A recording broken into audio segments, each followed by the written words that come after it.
오늘 허락하신 생명 양식은 열왕기하 6장 18절에서 23절 말씀입니다.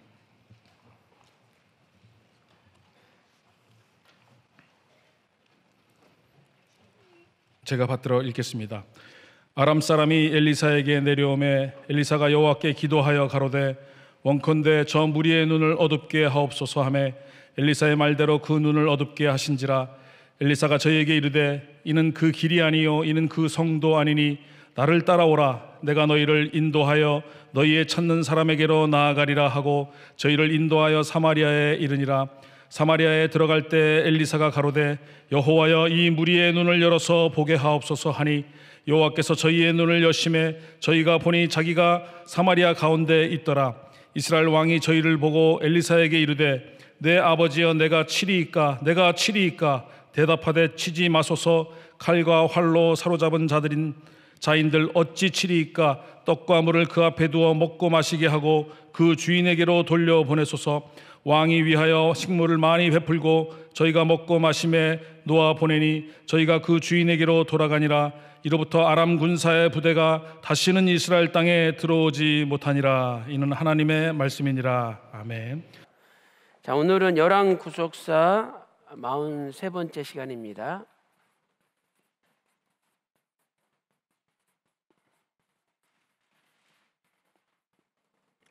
자, 그래서 오늘은 북이스라엘 왕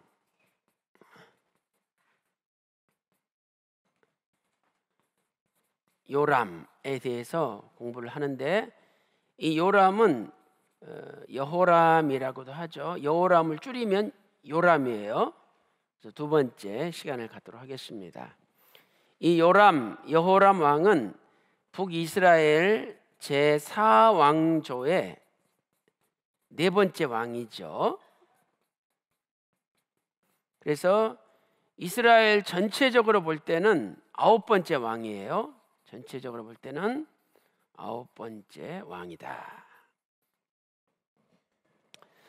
자, 먼저 이 요람이 살았던 연대에 대해서 한번 살펴보겠습니다. 연대. 먼저 우리가 남쪽 유다, 동시대 남쪽 유다는 누가 있었느냐? 여호사밧 왕이 통치를 했었죠. 남쪽 유다는 여호사밧 왕이 통치를 했는데, 여호사밧 왕은 주전 871년에 통치를 시작해가지고 주전 847년까지 통치했죠. 그리고 이제 주전 853년에 여호람 왕이랑 공동 통치를 시작해요. 이때가 주전 853년이죠. 주전 853년.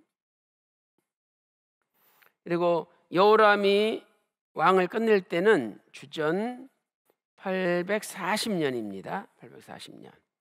그 여호람 뒤에 아하시아라는 왕이 주전 840년까지 1년 동안 통치를 했었죠. 자, 이것이 동시대 남쪽 유다 왕들의 통치 연대입니다. 자, 그다음에 이제 오늘 주제인 북이스라엘에 대해서 살펴보겠습니다. 북이스라엘은 아합 왕이 통치를 했었죠. 아합 왕. 그래서 이 아합 왕은 주전 873년에 왕이 되었죠. 873년. 그리고 언제까지 통치했냐면 주전 852년 상반기 A까지 통치를 했어요. 그리고 1년 동안 또 아하시아라는 사람이 통치를 했죠. 자, 우리가 이 보면은 여기도 아하시아가 있고 여기도 아하시아가 있고 이름이 같은 이름을 쓰잖아요. 또 아하시아 다음에 오늘 본문에 나오는 여호람이 왕으로 통치를 했죠. 그래서 이렇게 같은 이름들이 나오는 것은 뭐냐면 그 당시에는 두 나라가 아주 친했다는 거죠. 친해서 늘 전쟁 나갈 때 연합해서 전쟁 나가고, 그래서 일부러 왕 이름도 똑같이 비슷한 이름들을 쓴 거예요. 그래서 이 아시아는 이 북이스라엘 아시아죠. 주전 851년 A까지 1년 동안 통치를 했었죠. 그리고 이제 주전 851년 A부터 주전 840년까지 요람이 통치를 해요. 그래서 요람은 횟수로 따지면 8호 1부터 계산하면 12년 동안 통치를 해요. 그래서 여러분이 열왕기하 3장 1절 보면 오늘 북이스라엘 왕 이 요람이 12년을 통치하니라 이렇게 기록이 돼 있죠. 그러니까 그것은 주전 851년 A부터 주전 840년까지 12년 동안 횟수로 12년 동안 통치했다는 것을 알 수가 있습니다. 자, 그다음에 이제 두 번째로 이 요람이 살았던 그 시대에 여호람, 이 여호람, 길게는 여호람이라고 발음하고 이걸 압축하면 요람 이렇게 되죠. 이 요람의 이름의 의미를 한번 우리가 살펴보겠어요. 자, 이 여호람은 히브리어로 예호람이라고 쓰죠. 예호람. 그래서 이 예호람은 두 가지 단어가 합쳐진 거예요. 그래서 예호바,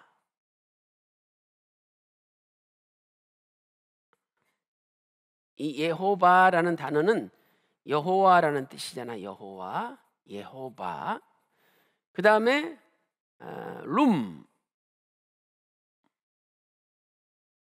이 룸이라는 단어는 높이다 이런 뜻이에요. 높이다, 높다. 그러므로 예호람의 뜻은 여호와께서 높으시다 이런 뜻이에요. 여호와께서 높으시다. 자, 하나님이 높으신 분이에요. 제일 높으신 분이죠. 그러면 우리는 하나님 앞에 고개를 뻣뻣이 쳐드려야 될까요? 고개를 숙여야 될까요? 고개를 숙여야죠. 제일 높으신 분이니까. 응? 그런데 이 여호람의 생애를 보면 하나님 앞에 고개 숙이지 않았어요. 그게 문제예요. 그래서 세 번째로 우리가 여호람의 생애를 살펴보도록 하겠습니다. 자, 지난 시간에 우리가 두 가지를 살펴봤어요. 여호람의 생애를. 자, 첫 번째는 이 여호람 왕이 물의 기적을 체험했죠. 물의 기적을 체험하였다.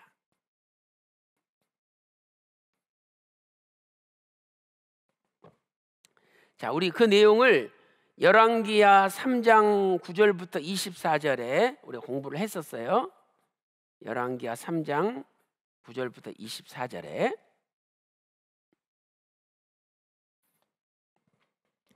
그래서 그 내용을 잠깐 말씀드리면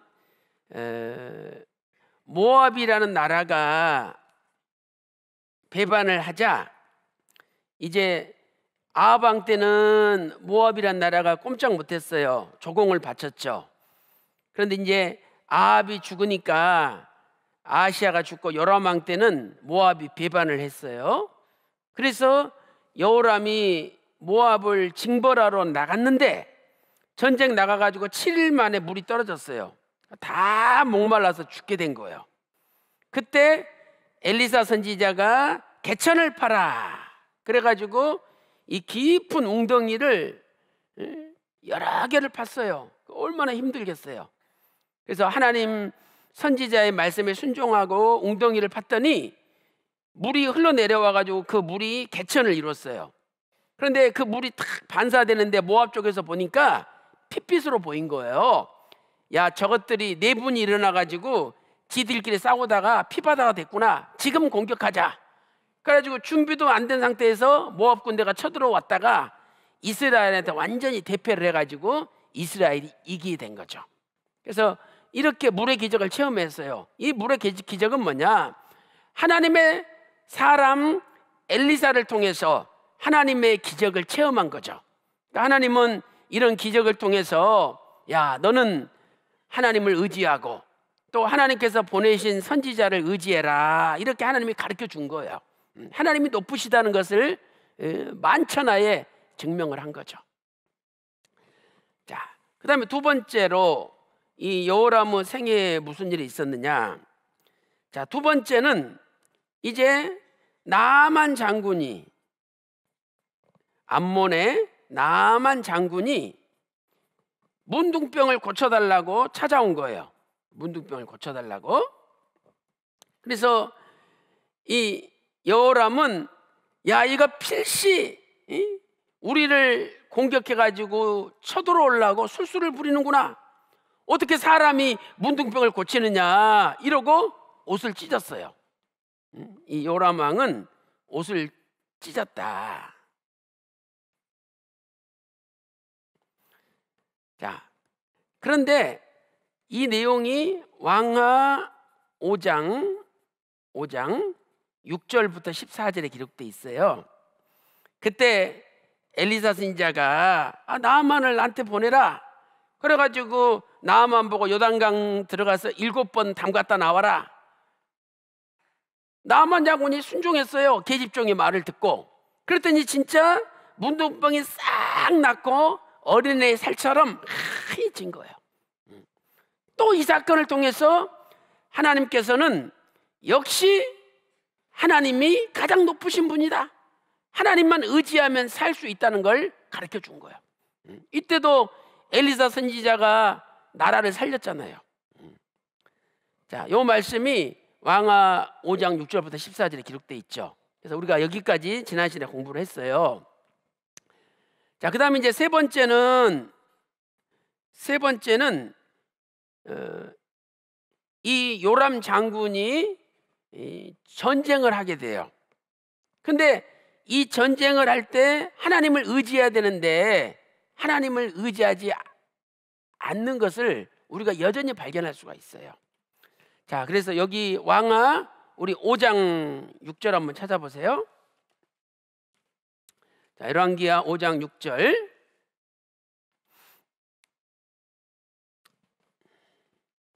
자, 5장 6절 7절만 읽겠습니다. 왕하 5장 6절 7절 시작. 이스라엘 왕에게 그 글을 전하니 일렀으되 내가 내 신하 나아만을 당신에게 보내오니 이 글이 당신에게 이르거든 당신은 그 문둥병을 고쳐주소서 하였더라.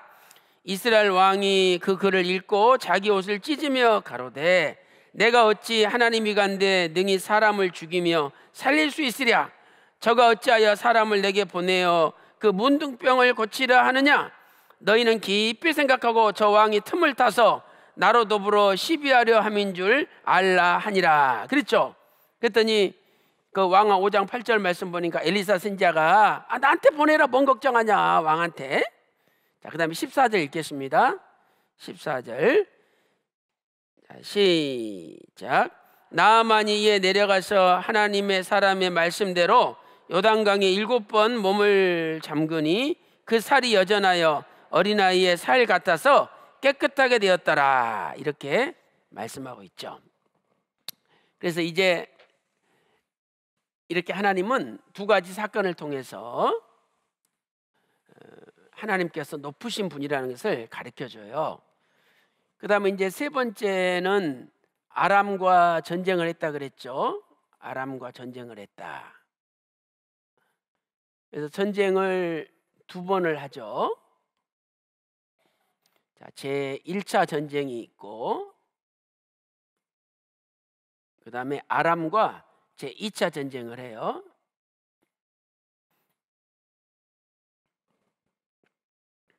자, 그래서 1차 전쟁 때는 이 아람이 북이스라엘을 공격하는데 지금 계속 누구 때문에 전쟁에서 지느냐? 엘리사 선지자잖아요. 그래서 엘리사 선지자 그 사람이 어디 있느냐? 아, 도단에 있나이다. 그래가지고 도단을 다 포위를 한 거예요. 그래서 도단을, 엘리사 선지자가 있는 도단을 포위를 했죠. 근데 엘리사 선지자가 하나님 앞에 기도를 했어요. 하나님, 저들의 눈을 어둡게 해달라고. 그랬더니 그 아람 군대가 순식간에 다 소경이 돼버렸어요. 그래가지고 이 소경됐는데 어디 갈 수가 없잖아요. 그러니까 결국 앞 사람이 이 옷을 붙잡고 가는 대로 따라가야 될 거 아니에요. 그래가지고 엘리사 선지자가 이 소경된 아람 군대를 사마리아까지 끌고 간 거예요. 그래서 이 도단에서 사마리아까지는 약 19km가 걸려요. 그러니 여러분 생각해 보세요. 아니, 소경인 상태에서 1km 가는 것도 어렵잖아요. 19km 하면은 얼마나 멀어요. 근데 아람 군대가 소경된 상태에서 뒷사람들 옷 붙잡고 밧줄만 붙잡고 이렇게 가가지고 사마리아까지 간 거예요. 그래가지고 사마리아에서 왕이 있는 곳에 데리고 갔어요. 왕은 다 죽이려는 거죠. 근데 엘리사 선지자가 죽이면 안 됩니다. 물하고 떡을 줘가지고 먹을 것 줘서 원기를 북돋하게 한 다음에 다시 보냅시다. 이게 하나님의 뜻입니다. 그래가지고 다시 하나님 앞에 기도했더니 하나님이 눈을 열어줬어요. 그 다음에 물하고 떡을 먹여가지고 다시 자기 나라로 돌려보낸 거예요. 그러니까 이 1차 전쟁에서 승리를 하였죠. 또 그것도 누구 때문에 승리한 거예요? 엘리사 선지자 때문에. 그럼 자, 여러분 보세요. 여기 물의 기적을 체험하는 것도 엘리사 선지자 때문에 체험했잖아요. 나만 장군의 문둥병 고친 것도 엘리사 선지자 때문에 고쳤잖아요. 그 다음에 아람 군대를 소경 만들어가지고 다시 눈뜨기해서 보낸 것도 엘리사 선지자 때문에 된 거예요. 하나님은 계속 엘리사 선지자를 통해서 하나님이 가장 높으신 분이다. 그러니 하나님 앞에 고개 숙이고 하나님을 의지해라. 이걸 계속 가르쳐 주는 거예요. 메시지를 전하는 거예요. 근데 왕은 여전히 하나님 의지하지 않아요. 그리고 하나님이 보낸 엘리사 선지자를 죽이려고 그러지 무시하지 공경하지 않아요. 그것이 바로 요람 왕의 잘못이라는 거예요. 그래서 요 말씀이 열왕기하 6장에 있어요. 자, 6장 찾아보세요. 왕하 6장 18절부터 23절까지 보겠습니다. 자, 열왕기하 6장 18절부터 우리 23절까지 교독해 보겠습니다.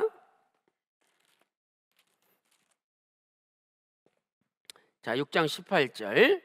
아람 사람이 엘리사에게 내려오매 엘리사가 여호와께 기도하여 가로되 원컨대 저 무리의 눈을 어둡게 하옵소서 하매 엘리사의 말대로 그 눈을 어둡게 하신지라.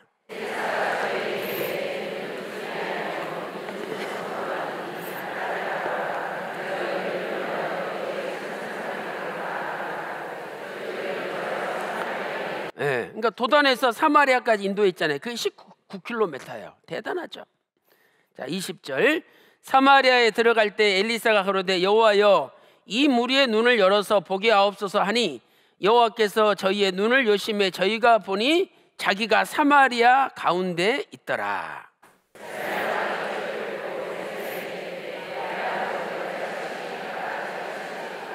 그러니까 치자는 거예요. 왕은 다 죽여버리자는 거지.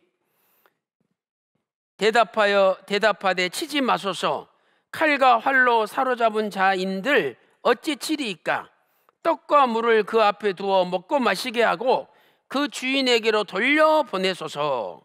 왕이 위하여 식물을 많이 베풀고 저희가 먹고 마심에 놓아 보내니 저희가 그 주인에게로 돌아가니라. 이로부터 아람 군대의 부대가 다시는 이스라엘 땅에 들어오지 못하니라. 아멘. 그래서 이렇게 해서 이 요람 왕이 하나님을 높이고 하나님 앞에 정말 무릎 꿇었다면 2차 전쟁도 일어나지 않았을 거예요. 근데 요람은 여전히 하나님을 높이지 않고 살았어요. 그래서 하나님께서 다시 2차 전쟁을 일으켜 가지고 아람을 쳐들어오게 한 거예요. 그래 가지고 이제 아람이 2차로 쳐들어왔을 때는 이 사마리아 성을 포위를 했어요. 그래서 사마리아 성을 포위를 하니까 나가지도 못하고 꼼짝 못하고 전체 이스라엘 백성들이 다 굶어 죽게 된 거죠. 그래서 그 기록을 보니까 나귀 머리 한 마리에, 나귀 머리 하나에, 나귀 머리 하나, 나귀가 있잖아요. 그 나귀 머리 하나에 은 80세겔을 해요. 80세겔. 그 다음에 합분태. 합분태는 비둘기 똥과 같은 거예요. 그래가지고 가장 비천한 거지 같은 사람들이 먹는 불결한 음식이에요. 근데 이 합분태 4분의 1 값에 은 자그마치 5세겔이에요. 먹을 게 없으니까 그렇게 가격이 올라간 거예요.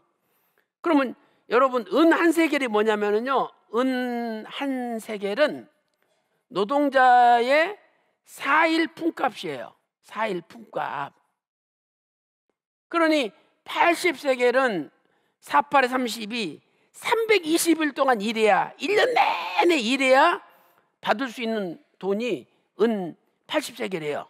근데 1년 내내 일해가지고 나귀 머리 하나 얻는 거야.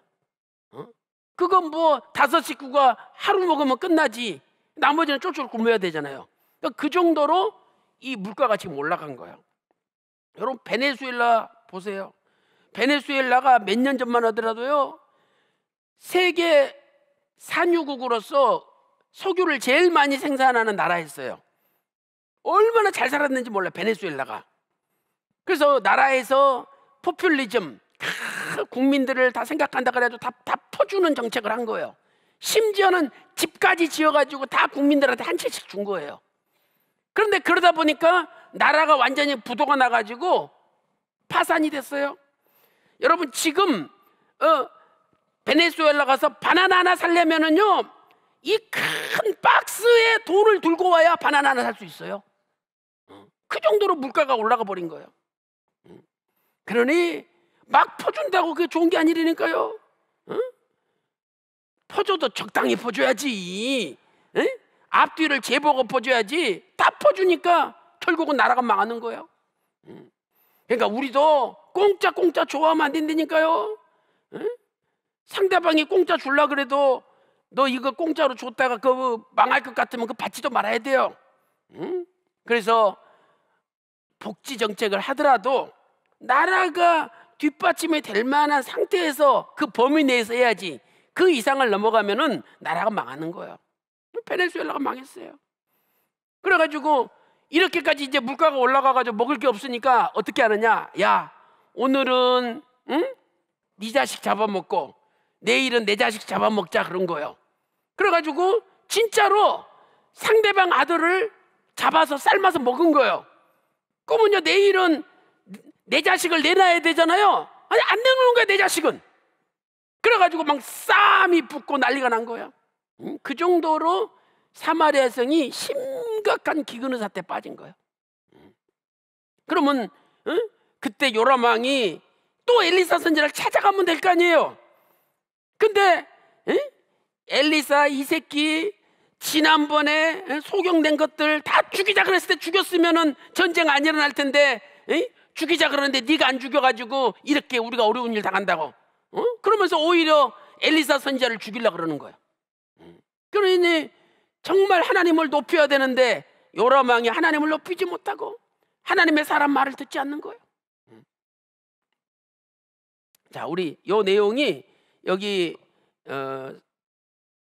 열왕기하 6장 24절부터 기록이 돼 있어요. 자, 24절부터 읽어보겠습니다. 자, 왕하 6장 24절. 자, 거기 보세요. 이후에 아람 왕 베나닷이 그 온 군대를 모아 올라와서 사마리아를 애워싸니 그랬죠. 자, 25절 시작. 사마리아를 에워싸므로 성중이 크게 줄여서 나귀 머리 하나에 은 80세겔이요 합분태 4분의 1 갑에 은 5세겔이라 이렇게 말씀하고 있죠. 그 다음에 28절 29절 보세요. 28, 29. 자, 시작. 또 가로되 무슨 일이냐. 여인이 대답하되 이 여인이 내게 이르기를 네 아들을 내라. 우리가 오늘날 먹고 내일은 내 아들을 먹자 하매 우리가 드디어 내 아들을 삶아 먹었더니 이튿날에 내가 이르되 네 아들을 내라. 우리가 먹으리라 하나 저가 그 아들을 숨겼나이다. 자, 그 다음에 31절. 자, 31절 시작. 왕이 가로되 사밧의 아들 엘리사의 머리가 오늘날 그 몸에 붙어 있으면 하나님이 내게 벌 위에 벌을 내리실지로다 하니라. 네가 그때 죽이자는 거 반대해가지고 이런 일이 있었지 않느냐. 네 머리가 붙어 있으면 내가 사람이 아니다 이러면서 이제 엘리사 선지자를 죽이려고 그런 거예요. 그때 엘리사 선지자가 왕이 군대 장관을 보냈는데 걱정하지 마십시오. 내일이 되면은 내일이 되면 고운 가루 한 스아에 한 세겔이 될 겁니다. 그 다음에 보리 2스아에 한 세겔이 될 겁니다. 이것은 뭐냐? 내일 되면 모든 문제가 다 해결되고 정상적인 가격으로 물건을 사고 음식을 구할 수 있을 거다 이야기를 했어요. 그랬더니 그 군대 장관이 야 엘리사 너 웃기지 마라. 하나님이 하늘에 구멍을 뚫어가지고 창을 내신들 절대 이런 일이 있을 수 없다 그런 거예요. 그러니까 하나님의 사람의 말을 믿지 않는 거예요. 그래서 엘리사 선지자가 야 하나님의 말씀은 반드시 이루어져. 그러나 너는 내일 너는 그 기적을 맛보지 못하리라. 그 말은 뭐냐면 너는 내일 죽는다는 거야. 자, 왕하 7장 1절 보겠습니다. 자, 왕하 7장 1절. 자, 시작. 엘리사가 가로되 여호와의 말씀을 들을지어다. 여호와께서 가라사대 내일 이맘때에 사마리아 성문에서 고운 가루 한 스아에 한 세겔을 하고 보리 2스아에 한 세겔을 하리라 하셨느니라. 그때 한 장관 곧 왕이 그 손에 의지하는 자가 하나님의 사람에게 대답하여 가로되 여호와께서 하늘에 창을 내신들 어찌 이런 일이 있으리요. 엘리사가 가로되 네가 네 눈으로 보리라. 그러나 그것을 먹지는 못하리라 하니라. 그랬죠. 그래가지고 이제 네 문둥병자가 있었어요. 문둥이들은 성 안에 들어갈 수가 없어요. 사마리아 성 안에. 그러니까 성 밖에서 사는 거죠. 그래서 야 성 안에도 먹을 거 하나도 없다.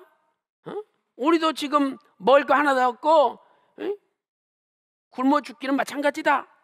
그런데 저 아람 군대의 진에는 먹을 거 많지 않냐. 그러니까 우리가 아람 군대에 가서 몰래 훔쳐 먹다가 죽으나 굶어 죽으나 똑같다. 죽는 것은 이왕이면 처먹고 죽는 게 낫다.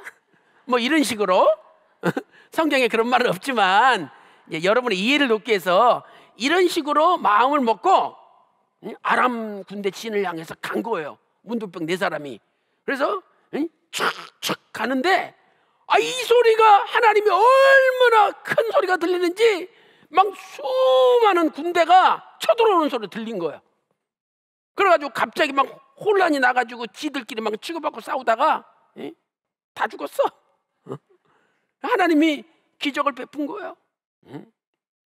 그래가지고 이 문둥병자들이 처음에는 막 실컷 먹다가 정신을 차리고 야 우리만 먹으면 안 된다. 가서 이 기쁜 소식을 전하자.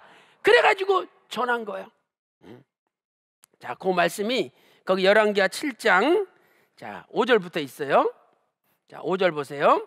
아람 진으로 가려하여 황혼에 일어나서 아람 진가에 이르러 본즉 그곳에 한 사람도 없으니 이는 주께서 아람 군대로 병거 소리와 말소리와 큰 군대의 소리를 듣게 하셨으므로 아람 사람이 서로 말하기를 이스라엘 왕이 우리를 치려하여 헷사람의 왕들과 애굽 왕들에게 값을 주고 저희로 우리에게 오게 하였다 하고 황혼에 일어나서 도망하되 그 장막과 말과 나귀를 버리고 진을 그대로 두고 목숨을 위하여 도망하였습니다.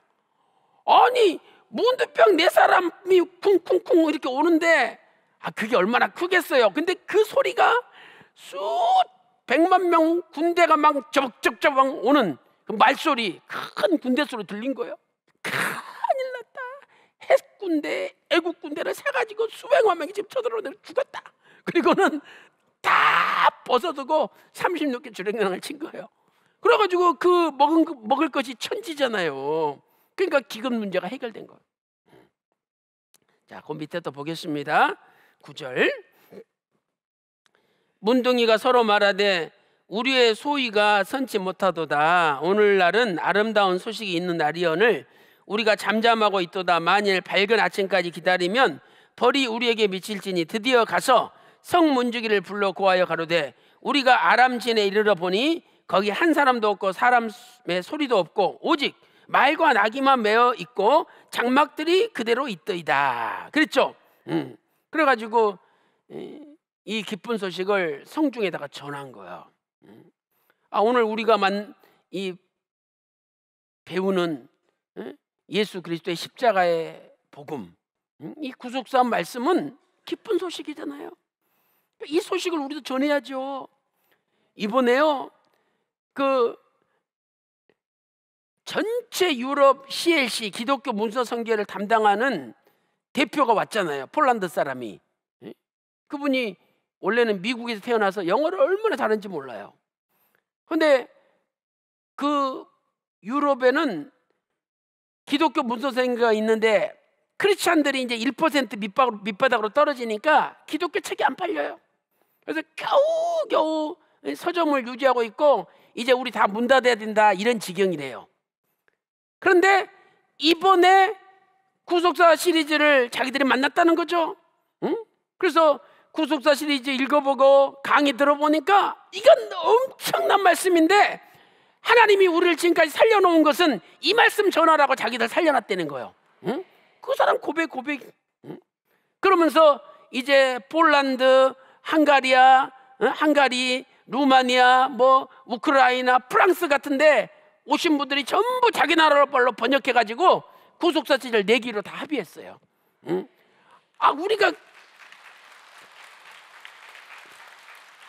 우리가 언제 헝가리를 가보고 우크라이나를 가보고 폴란드를 가보고 그래요. 그 먼 일이잖아요. 근데 하나님이 이렇게 역사해가지고 자기들 발걸음으로 와가지고 자기들이 은혜 받고 자기들이 책을 내겠다는데 얼마나 좋습니까? 그러니까 다 모든 게 우리가 아는 게 아니라 아버지 하나님께서 다 역사하시는 거예요. 그러니까 우리가 믿고 따라가기만 하면 되는 거예요. 그래서 하나님이 하늘에 빵꾸를 내가지고 창을 내신들 이런 일이 있으랴 있었잖아요. 그러니까 우리는 하나님의 전능하신 능력, 하나님의 기적을 믿고 고개 숙이고 따라가면 되는 거예요. 하나님을 높이면 되는 거죠. 근데 이 요람은 하나님을 높이지 않고 엘리사를 죽이려고 그러잖아요. 그리고 아까 분명히 그 말씀이 있었잖아요. 요람 왕이 그 손에 의지하는 장관이다. 그러니까 요람 왕은 하나님을 의지해야 되는데 그 군대 장관, 그 힘센 장관을 의지한 거야. 그 말씀이 우리 아까 읽어봤잖아요. 왕하 7장 17절. 이거 적어놓고 한번 읽어보겠습니다. 자, 왕하 7장 17절. 가지고 그 군대 장관이 하나님이 하늘에 창문을 내신들 이런 일이 있으랴 믿지 못했잖아요. 백성들이 야 저기 가면 먹을 것 천지다 그러니까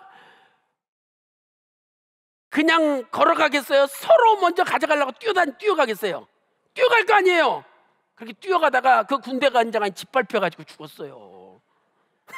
그러니까 네가 그날이 오는 것은 네가 보지만은 너는 먹지도 못해. 한 말이 그대로 성취가 됐잖아요.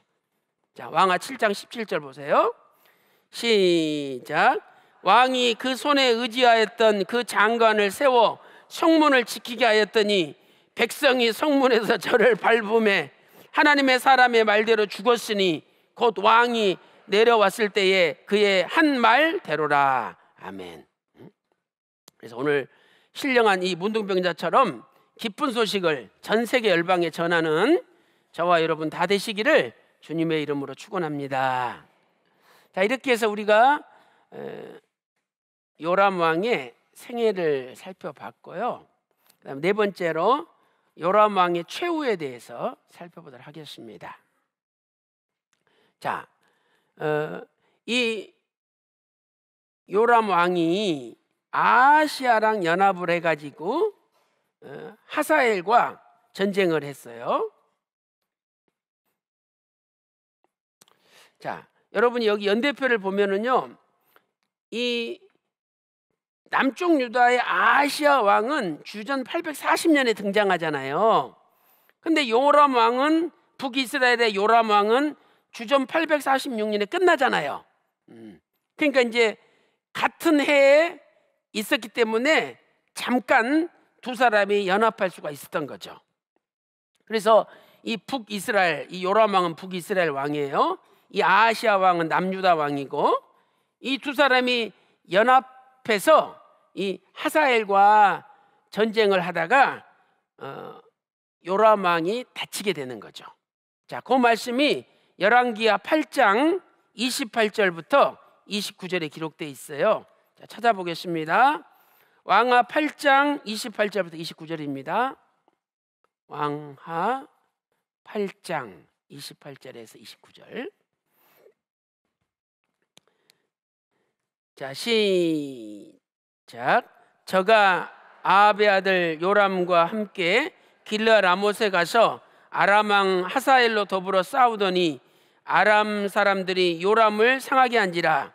요람 왕이 아람 왕 하사엘과 싸울 때에 라마에서 아람 사람에게 맞아 상한 것을 치료하려 하여 이스라엘로 돌아왔더라. 아합의 아들 요람이 병이 있으므로 유다 왕 여호람의 아들 아하시아가 이스라엘에 내려가서 방문하였더라. 이렇게 말씀하고 있죠. 그래서 여기 나오는 아하시아는 남쪽 유다 아하시아죠. 840년에 왕이 됐잖아요. 그리고 요람은 840년에 죽었으니까 죽기 전에 이제 두 사람이 잠깐 만난 거죠. 연합해가지고 이 아람 왕 하사엘과 전쟁을 했는데 중상을 입은 거죠. 그래가지고 이렇게 요람이 병이 들어 있을 때 하나님이 예후라는 사람을 보내가지고 이 요람에게 활을 쏴서 염통에 맞아가지고 죽게 만들어요. 활이 염통에 맞아 죽는다. 그 예후라는 사람을 보내가지고 북이스라엘 제4왕조를 완전히 이제 멸망시키는 거죠. 자, 요 말씀이 열왕기하 9장 23절에 있어요. 자, 열왕기하 9장 23절 찾아보세요. 열왕기하 9장 23, 24 한번 읽어보겠습니다. 자, 그 다음 장에 있죠. 자, 시작. 요람이 곧 손을 돌이켜 도망하며 아하시아에게 이르되 아하시아여 반역이로다. 예후가 힘을 다하여 활을 당기어 요람의 두 팔 사이를 쏘니 살이 그 염통을 꿰뚫어 나오매 저가 병거 가운데 엎드러진지라 그랬죠. 그래서 이제 25절 말씀 보면 이 요람 왕의 시체를 나봇의 밭에 던져버려요. 나봇의 밭에 던진다. 그래서 옛날 아합 왕한테 했던 네 자식들이 다 비참하게 죽어가지고 나봇의 밭에 던져진다라는 그 하나님의 말씀이 그대로 이루어져요. 25절에 있죠. 25절 보겠습니다. 25절. 예후가 그 장관 빗갈에게 이르되 그 시체를 취하여, 요람 왕의 시체죠, 그 시체를 취하여 이스라엘 사람 나봇의 밭에 던지라. 네가 기억하려니와 이전에 너와 내가 함께 타고 그 아비 아합을 쫓았을 때에 여호와께서 이 아래같이 저의 일을 예언하셨느니라. 그래서 이 예언이 열왕기상 21장 24절에 있는데 요 예언대로 그대로 성취가 된 거죠. 자, 이렇게 해서 우리가 요람 왕이 어떻게 비참하게 죽었는지를 공부를 했습니다. 자, 이제 결론적으로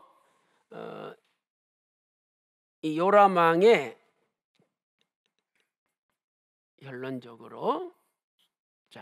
요람 왕의 평가와 구속사적인 교훈을 살펴보겠습니다.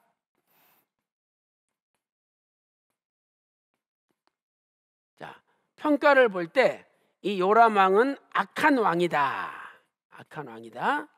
열왕기하 3장 2절 3절에서 말씀하고 있죠. 자, 그다음에 우리가 구속사적인 교훈을 보면 요람의 이름의 뜻은 여호와께서 높으시다, 이런 뜻이에요. 여호와께서 높으시다. 그러니까 요람의 삶은 하나님만 높이시는 삶을 살아야 돼요. 그래서 하나님께서는 늘 하나님의 사람 엘리사를 보내가지고 엘리사를 통해서 일하셨잖아요. 자, 엘리사를 통해서 물의 기적을 체험하게 하셨죠.